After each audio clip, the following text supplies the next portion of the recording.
A chosen one is a beacon of light, a sun that shines with illumination upon us every day, giving us clarity and sustenance. That's why Christ is equated with the sun. And as Christ said, "I tell you the truth, anyone who believes in me will do the same works I have done and even greater works," which means there are many chosen ones. A chosen one is an enlightened human who operates from a superior state of consciousness. They have opened up all their energy channels. The chosen one is someone who operates from the frequency of Christ consciousness. Many people have awakened themselves to Christ consciousness after years of devotion. Others have experienced spiritual awakenings spontaneously. Either way, it doesn't matter. What matters is the fact that you have a divine purpose as one of the chosen few, and that's more important than anything else in your life. Welcome to More Than a Label. This video is for those chosen few who are ready to change their lives and the lives of people around them. Being a chosen one means you live in two realities. One, mundane reality, where you're just another person with a name, an occupation, and a family.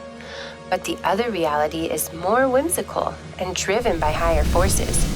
You feel compelled to behave in a certain way in certain situations that your ego cannot make full sense of.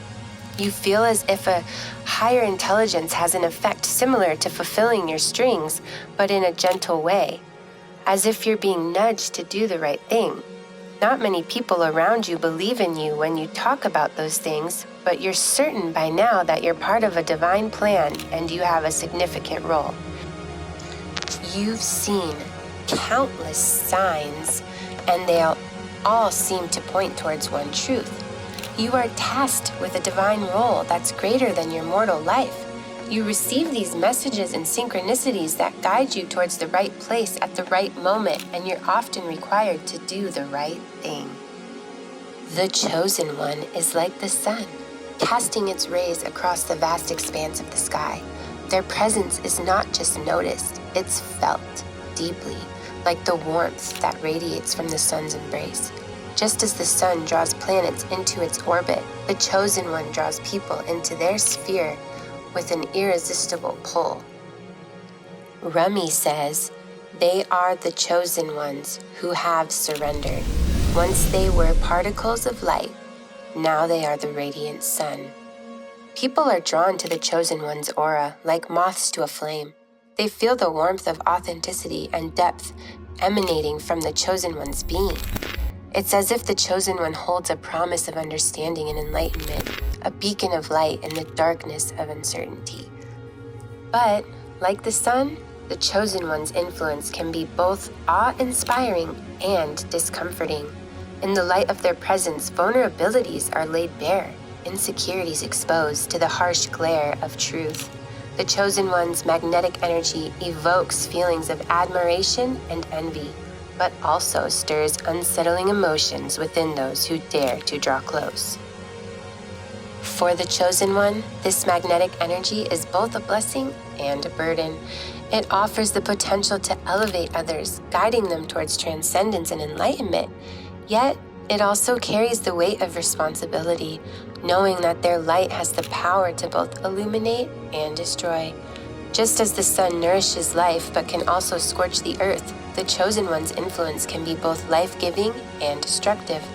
It's a delicate balance, a dance between power and vulnerability, light and shadow.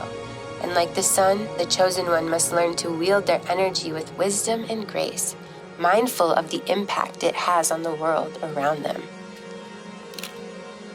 Solitude is the constant companion of the chosen one, a silent observer amidst the clamor of the world.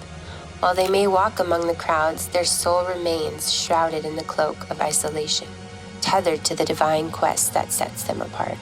In the solitude of their being, they find refuge from the cacophony of expectations and the burden of their divine calling. Yet solitude is both a curse and a gift to the chosen one. In the quietude of solitude, they discover the depths of their own being, unraveling the mysteries of their divine essence. Though it feels really lonely sometimes and cold, solitude can be a double-edged sword. cutting deep into the heart of the chosen one's longing for connection. They yearn for love, for like-minded spirits who understand the weight of their mystical life. But in their solitude, they find few who unlock the mystery of their soul, few who can fully understand the magnitude of their calling. That's why the chosen ones are very loving to their communities and people around them, because they value forming real connections, which is hard when dealing with the ego complexes.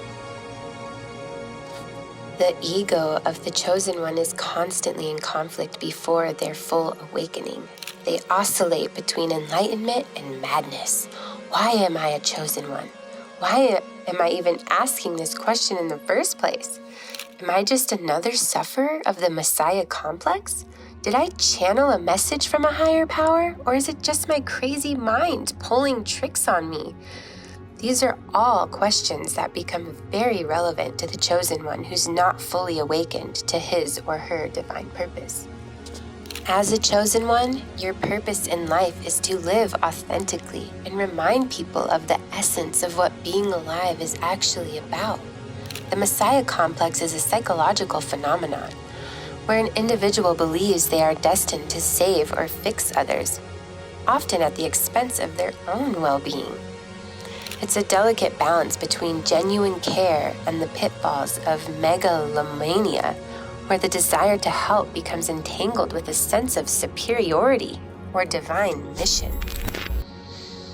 Approaching people with care and good intentions is essential, especially when one senses a need for assistance or support.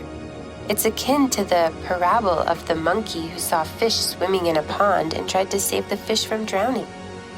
A compassionate act, but misguided in its execution. The monkey's intention was noble, but its understanding of the fish's nature and needs was flawed. Those with the Messiah complex may genuinely believe they are helping others, but their approach may not always be appropriate or beneficial. They may impose their beliefs or solutions onto others without considering individual circumstances or perspectives. This can lead to unintended harm or resentment, as the recipients of their quote-unquote help may feel misunderstood or disempowered. To avoid falling into the trap of the Messiah complex and megalomania, it's crucial to cultivate humility and self-awareness.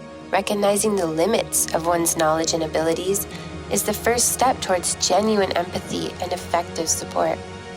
Instead of assuming the role of savior, one can offer guidance and assistance in a respectful and empowering manner, allowing individuals to navigate their own paths towards growth and healing. Approaching people subtly with the great care involves listening attentively, validating their experiences, and offering support without imposing one's own agenda.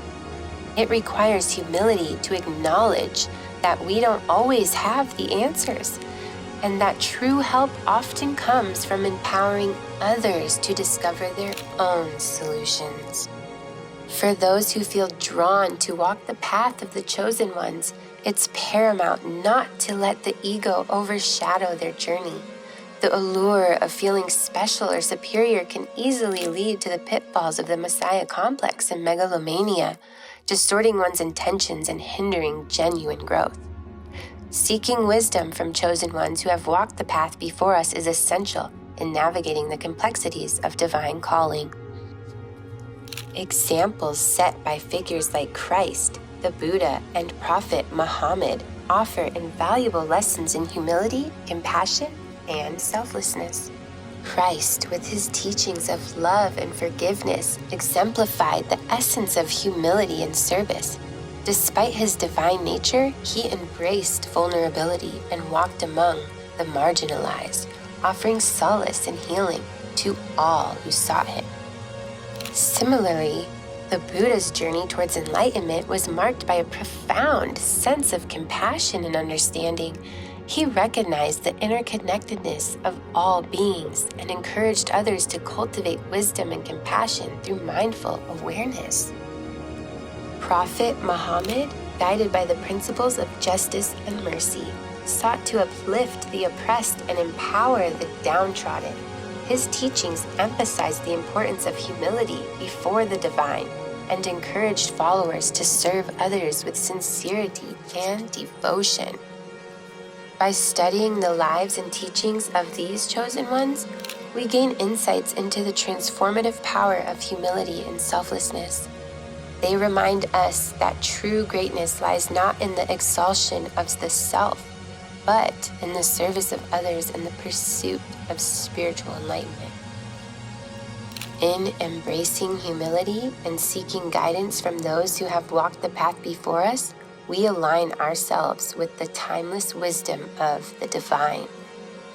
It is through humility and self-awareness that we can truly embody the essence of the chosen ones, fulfilling our divine purpose with grace and compassion.